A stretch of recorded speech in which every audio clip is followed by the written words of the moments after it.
성 어거스틴이 청년 시절에 철학에 푹 빠져 살았습니다. 그러던 중 하루는 꿈을 꾸었는데 꿈에 천국 문 앞에 이르는 것입니다. 베드로가 어거스틴에게 물었습니다. 너는 누구냐? 어거스틴이 대답합니다. 저는 그리스도인입니다. 그러자 그 베드로가 다시 말합니다. 너는 그리스도인이 아니다. 너의 머리에는 철학자 키케로의 철학만 가득하구나. 잠에서 깨어난 어거스틴은 깊은 고민에 빠졌습니다. 나는 철학자인가 그리스도인인가? 여러분 마음에 무엇을 품고 살아가고 계십니까?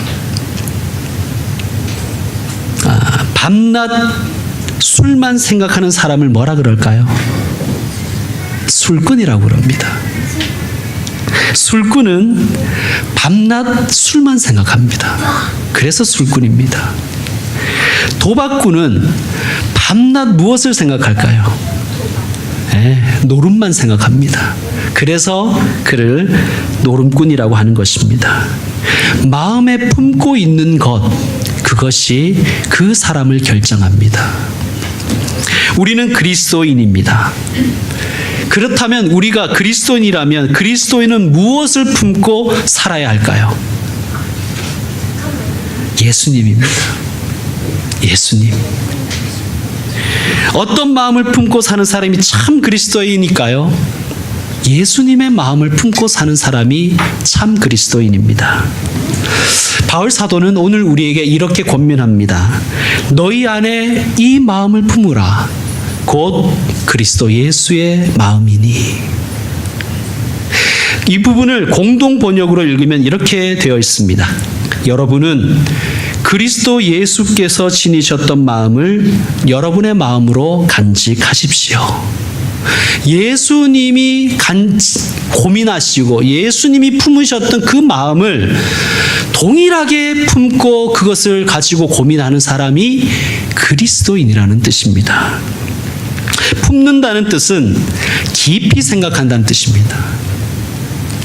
설교 서두에도 말씀드렸지만 밤낮 술만 생각하는 사람을 술꾼이라 하고 밤낮 노름만 깊이 연구하는 사람을 도박꾼이라고 하듯이 때를 얻든지 못 얻든지 예수님의 마음을 깊이 생각하는 사람이 그리스도인입니다. 예수님이라면 어떻게 하셨을까? 예수님은 이 일을 어떻게 생각하실까? 예수님의 뜻이 무엇일까? 여러분 마음에는 무엇을 품고 있습니까? 이번 달 적자 날 것 같은데. 그러면 우리는 돈만 생각하는 거예요. 오늘은 좀 많이 와야 될 텐데. 하나님은 우리에게 이렇게 말씀하지 않으셨습니다. 너희 마음에 공부를 품어라. 너희 마음에 돈을 품어라. 너희 마음에 걱정, 근심, 염려를 품고 살아라. 이렇게 말씀하시지 않으셨어요. 뭐라고 말씀하셨습니까? 너희 마음에 예수의 마음을 품으라. 자, 그렇다면 예수님의 마음이 구체적으로 어떻게 예수님의 삶에서 드러났는지 생각해 보십시다. 첫째는 포기입니다. 권리 포기. 오늘 말씀 6절 한번 보시겠습니다. 6절 여러분이 한번 읽어주십시오. 6절 시작. 그는 근본 하나님의 조시사 아멘. 그는 근본 하나님의 본체시나 이렇게 되어 있습니다. 이게 무슨 뜻이냐면 그는 본래 하나님이셨다는 뜻이에요. 하나님의 본체라는 뜻은 하나님의 본질이라는 뜻입니다. 그는 근본 하나님이신데 이렇게 하지 않으셨다는 거예요. 야, 나도 하나님인데 이렇게 하지 않으셨다는 거예요. 그는 하나님이셨는데 하나님으로 대접받기를 포기하셨다는 거예요. 그게 예수님의 마음이라는 거예요, 여러분. 여러분, 대접받기를 바라는 사람은 참 추해집니다. 꼰대와 어른의 차이는 뭘까요? 우리 꼰대라는 말 많이 하잖아요. 꼰대와 어른의 차이는 무엇일까요? 대접받고자 하는 사람을 꼰대라고 합니다. 어른 대접 받으려고 하는 사람을 우리는 꼰대라고 합니다. 그러나 대접받기를 포기하는 사람은 가정이든 사회에서든 교회에서든 어른이 되는 것입니다. 그러므로 나이가 들어가면 들어갈수록 입은 닫고 지갑은 열라는 말이 맞는 것입니다. 대접받으려고 사는 사람은 대접받지 못합니다. 그러나 대접받기를 포기하고 오히려 섬길 때 사람들은 그 사람을 존경합니다. 존경받으려고 그러라는 게 아니라 예수님이 그러셨다는 거예요. 예수님은 자기가 하나님이신데도 불구하고 하나님으로 대접받기를 포기하셨습니다. 둘째, 예수님의 마음은 파격입니다. 예수님은 포기를 넘어서 파격적으로 사셨어요. 7절 말씀 여러분이 역시 읽어주시길 바랍니다. 7절 시작. 오히려 자기를 들고 종의 형체를 가지사 사람들과 같이 지키시고. 아멘. 자, 여러분 생각에 이 파격이 어느 것이 더 큰 파격일까 한번 생각해 보세요. 사람이 파리가 되었다. 혹은 사람이 여러분이 앉으신 의자가 되었다. 자, 어느 것이 더 파격일까요? 사람이 파리가 된 것과 사람이 의자가 된 것, 어느 것이 더 파격일까요? 의자. 예. 왜냐하면 사람도 피조물이고 파리도 피조물입니다. 그런데 뭐가 먼저 창조됐을까요? 사람이 먼저 창조됐을까요? 파리가 먼저 창조됐을까요? 파리가 먼저 창조됐습니다. 그러니까 잘난 척 할 필요가 없는 거예요. 자, 그런데 의자는 사람이 만든 거잖아요. 그죠? 사람의 피조물입니다. 창조자가 피조물이 되는 것이 더 큰 파격입니다. 예수님은 하나님이셨어요. 그 말은 예수님은 창조주셨다는 말씀입니다. 창조주가 피조물, 즉 인간이 되신 거예요. 파격입니다. 여러분, 우리도 신앙생활을 한다는 것은요, 파격으로 살아가는 거예요. 파격. 우리는 예수님의 고난이라고 하면 고난 주간에 십자가에 달린 고난만 생각하는 경향이 있잖아요. 그런데 예수님의 고난 중에 가장 큰 고난은 예수님이 인간이 되신 거예요. 그게 가장 큰 고난입니다. 여러분 혹시 사도라는 영화 보셨습니까? 사도 신경할 때 사도 말고, 네.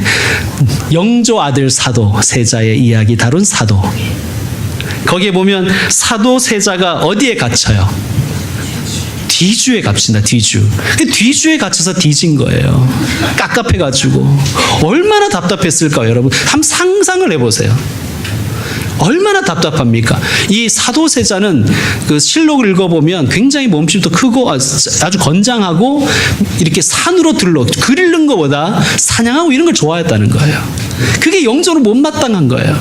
그렇게 외향적인 사람을 뒤주에다 갖다 놨어요. 여러분, 하나님은요, 시간과 공간을 초월하시는 분이시잖아요.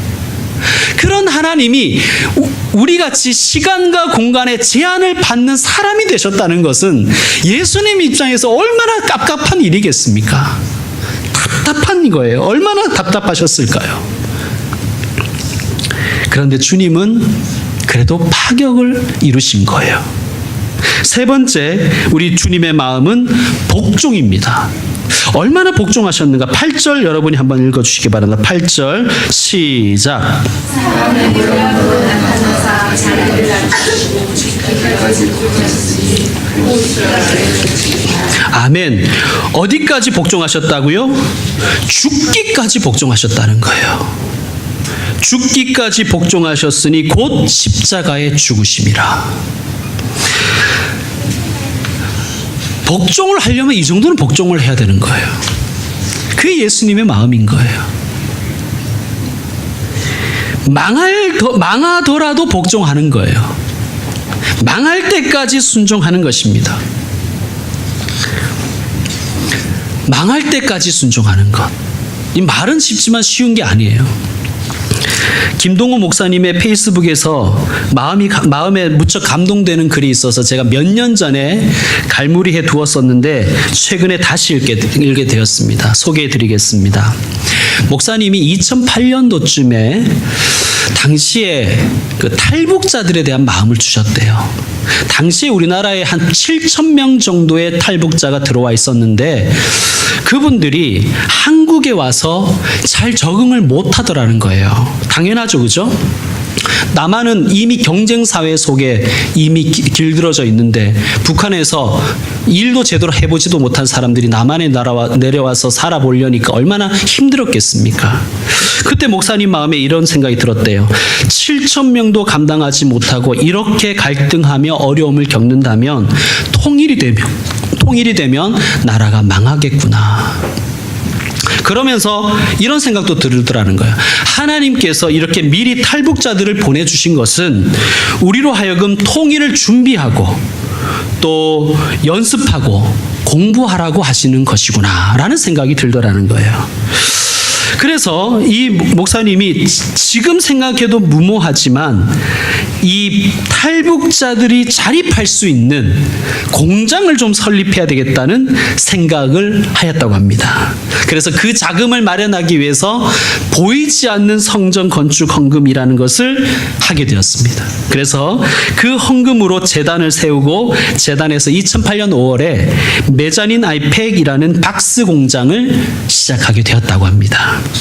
사업의 사자도 모르는 목사님과 박스의 박자도 모르는 탈북자들이 함께 박스 공장을 시작한다는 것은 정말 무모한 일이라고 느껴졌다는 거예요. 목사님이 생각해봐도 이건 성공 확률 제로라고 생각이 되더라는 거예요. 교인들이 걱정을 많이 했습니다. 그래서 목사님이 걱정하는 교인들에게 설교하면서 이렇게 말씀했다는 거예요. 저도 이 사업이 성공 확률 제로라는 것을 잘 알고 있습니다. 그래서 교인들의 표정에 당황하는 표정이 역력하더라는 거예요. 성공 확률 제로인 일을 왜 하려고 하는 것일까 하는 그런 의문들이 얼굴에 드러났다고 하는 거예요. 그래서 목사님이 이렇게 대답하셨다는 거예요. 제가 그대로 읽어드리겠습니다. 제 대답은 우리의 힘으로 할 수 없는 일이지만 그렇다고 하지 않아도 되는 일이 아니기 때문에 다시 말해서 꼭 해야만 하는 일이기 때문이라는 것이었습니다. 힘들고 어려워도 그래서 설령 망한다고 하여도 해야만 하는 일은 하는 것이 옳고 그러다가 망하는 것이 옳은 일이라고 정말로 생각하게 되었습니다. 힘들고 어렵다고 아니 불가능하다고 마땅히 해야 할 일을 하지 않으면 하지 않아서 망하는 것보다 더 나쁜 것이라고 생각을 하게 되었습니다. 극단적인 생각이라고 할 수 있겠지만 해야 할 일을 하다가 망하는 것이 해야 할 일을 하지 않고 안 망하는 것보다 하나님 보시기에 더 좋은 일이라는 것을 깨닫게 되었습니다. 그런데 그것이 전부가 아니었습니다. 제 마음속에 참 불경스러운 표현이지만 하나님은 뒀다 어디 쓰나 하나님은 뒀다 어디 쓰나 라는 생각이 문득 들었습니다. 그리고 정말 교인들을 향하여 설교 중에 그렇게 표현하였습니다. 하나님은 뒀다 어디 쓰려고 하십니까? 하나님은 뒀다 어디 쓰려고 하십니까? 제 마음에 하나님이 되게 기분 좋아하시고 시원해 하신다는 느낌을 받았습니다. 마치 하나님이 제게 이렇게 말씀하시는 것 같았습니다. 맞다. 얘야, 네 말이 맞다. 저것들은 툭하면 믿습니다 하면서 쓰자를 세게 하면서 그렇게 말을 하지만 정작 중요한 일이 있을 때는 나 안 믿는다. 나를 전혀 계산에 넣지 않아. 자기가 할 수 있으면 하고 자기가 할 수 없으면 안 해. 얘야, 난 도대체 쟤들에게 뭐냐.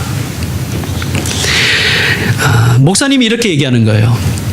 하나님을 믿어드리고 망하면 망하리라고 생각하고 시작한 공장이 하나도 안 망하더라는 거예요. 오히려 4년이 지나서 매출 목표가 50억, 60억으로 늘어나더라는 거예요. 그래서 목사님이 이렇게 표현합니다. 저는 우리 공장 볼 때마다 정말 우리 하나님 대단하시다는 생각이 듭니다. 또 불경스러운 표현이지만 정말 우리 하나님 쓸만하시다는 생각이 들었습니다. 사랑하는 친구 여러분, 매사 하나님을 인정하고 믿어드리세요. 하나님을 계산에 넣고 일하세요. 그리고 가끔씩 불가능한 일에 도전해 보세요. 사람의 힘과 능력으로 할 수 없는 일을 하나님의 능력을 힘입어 이루게 될 때 느끼는 희열과 기쁨은 애들 말로 정말 짱이에요. 여러분 참 감동적이지 않습니까? 지난 몇 주간 제게 근심이 있었습니다. 교육 전도사님을 청빙하는 것에 대해서 제가 기도를 하면서 근심이 되더라고요. 전도사님을 모시면 재정적으로 망할 것 같은 거예요. 지금 정말로. 여러분 우리 교회 사정을 아시는 분은 아실 것입니다. 빠듯하게 진행되고 있습니다. 전도사님을 모시면 재정적으로 망할 것 같은 거예요. 그런데 모시지 않으면 안 망할 것 같아요.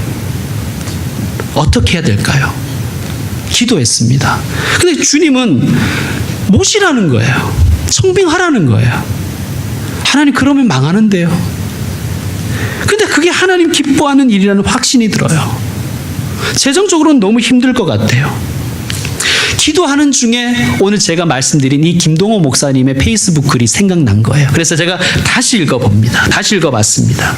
기도 중에 이 페이스북의 글 중에 뭐가 생각났냐면 하나님은 뒀다 어디 쓰나 하는 거예요. 불경스러운 표현이긴 하지만 하나님은 뒀다가 어디 쓰려고 하느냐.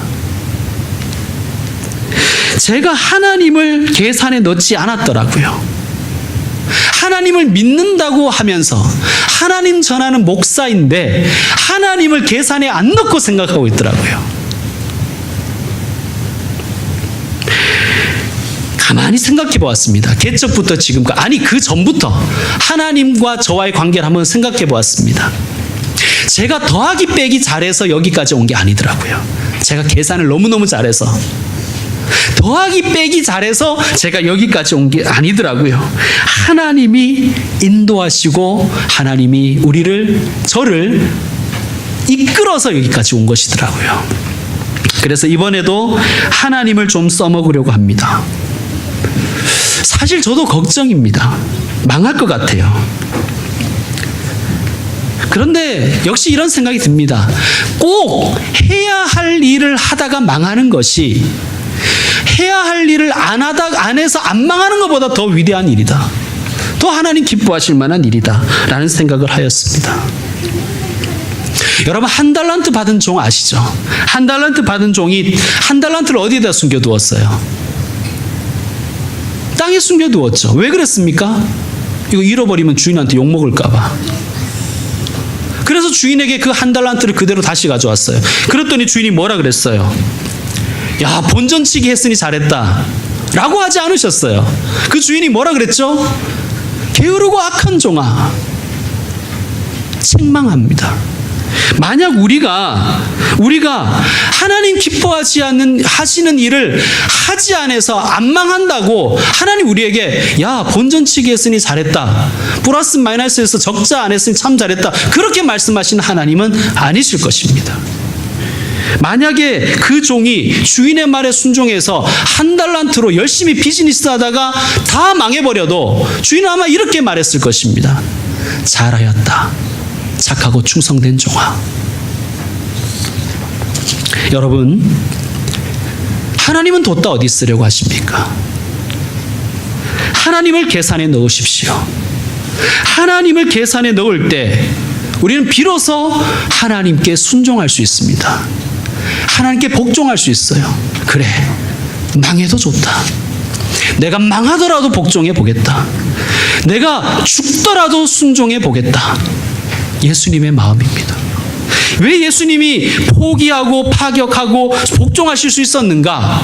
예수님의 마음에 누가 계셨다는 거예요? 하나님이 계셨다는 거예요. 그것도 충만하게 하나님이 함께 하신 거예요.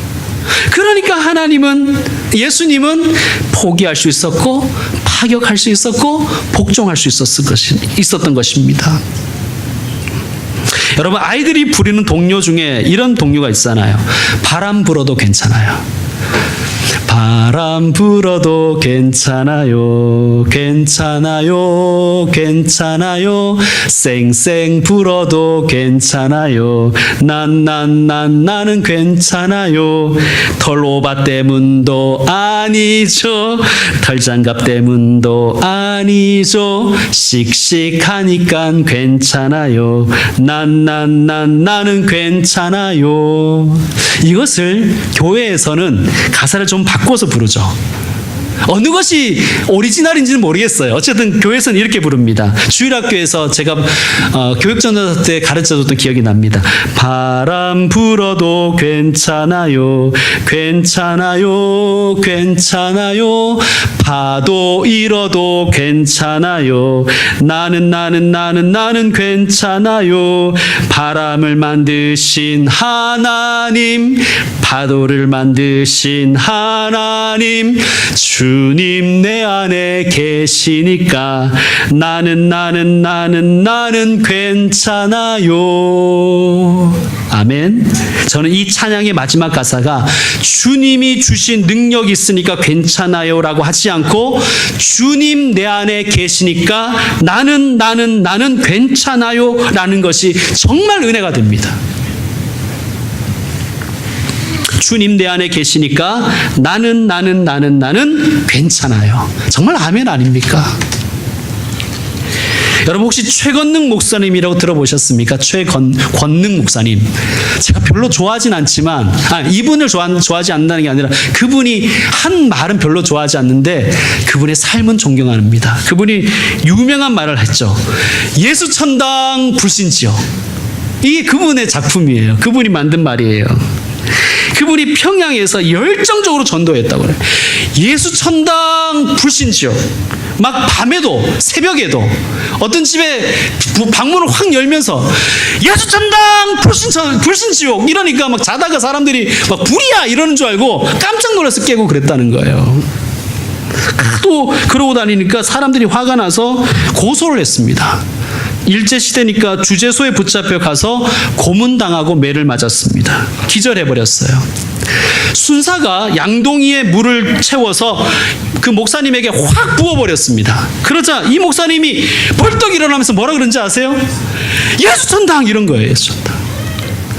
아니 그분에게 너무 놀라가지고 물 부은 순사가 막 발라당 뒤집어졌다는 거예요. 그러면서 물었습니다. 아니 할아버지 당신 도대체 어떻게 입만 열면 예수냐? 당신은 예수밖에 모르냐? 그러니까 목사님이 이렇게 얘기하는 거예요. 맞다. 나는 여기까지 예수로 꽉 차 있다.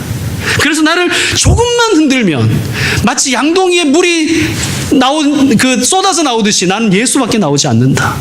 그랬다는 거예요. 여러분,